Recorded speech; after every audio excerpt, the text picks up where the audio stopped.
With me now is Florida Congressman Ted Deutch. Thanks so much for being with us.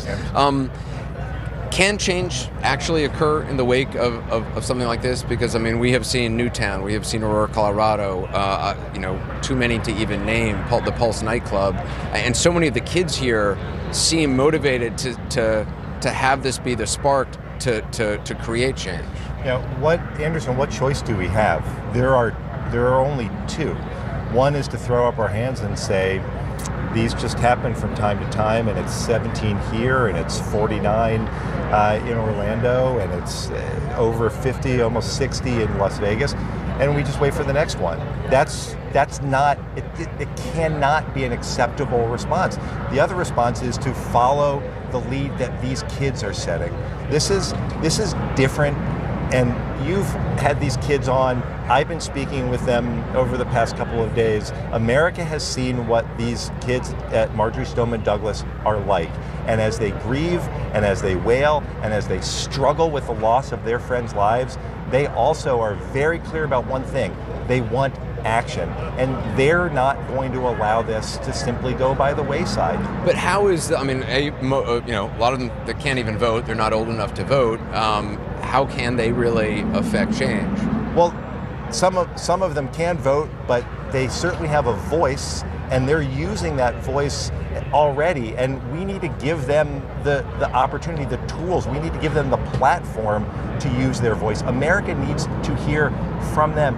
Anderson, yesterday at one of the vigils, a young woman came up to me afterward to tell me that she desperately needs something to happen. She can't think that having sat there and watched her friend's face be blown off, a horrific, the worst thing to hear, that she can't sit back and just allow that to happen without someone taking action.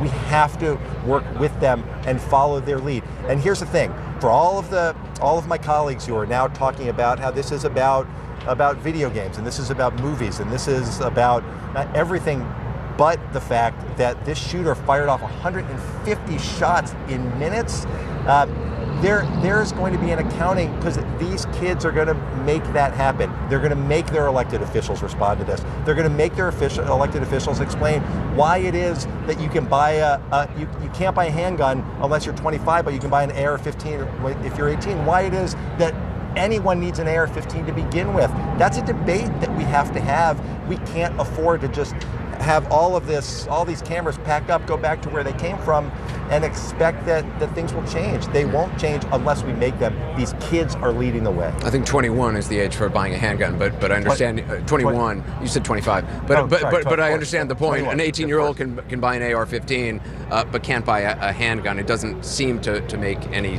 sense. And can't drink until they're 21. Can't drink, right? Can't drink. Can't buy a handgun, but can walk in, as this shooter did, walk into a gun store and walk out with an AR-15 that can fire off 150 rounds in minutes. What about the mental health aspects, which a lot of Republican congressmen and legislators have been talking about?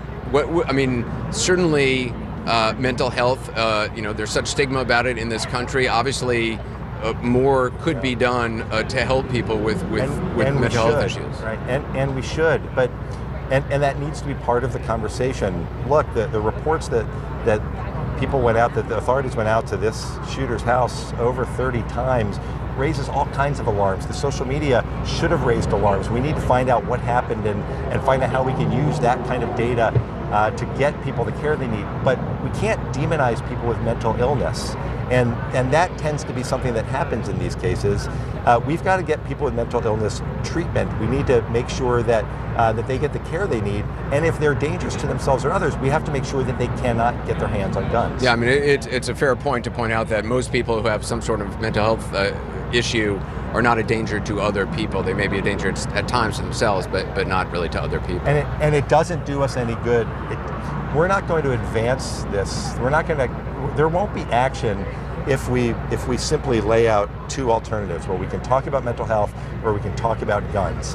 The people who say that why are you focused on guns? They're inanimate objects. We need to focus on the people. Of course we need to focus on people, but we also have to focus on what they're using, like they used here, like they used in mass shootings in Orlando and all across the country. It is interesting, how after each of these, oftentimes legislators say, look, now is not the time to talk about political issues like gun control?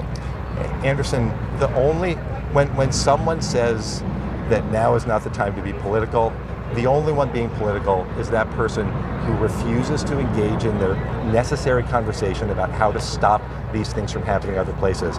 And it just shouldn't require you to have one of these horrific experiences in your own district as a member of Congress for you to care about it. It shouldn't. When should we talk about this? You bet we should talk about it now. And we should have talked about it yesterday and last week and every day since Newtown, every day since Columbine. Every day is the day we need to focus on stopping this horrific gun violence. That's not political, it's decency. That's what we should expect from the people that we send to Washington. Well, Congressman, I appreciate your time. Thank you very much. Thanks.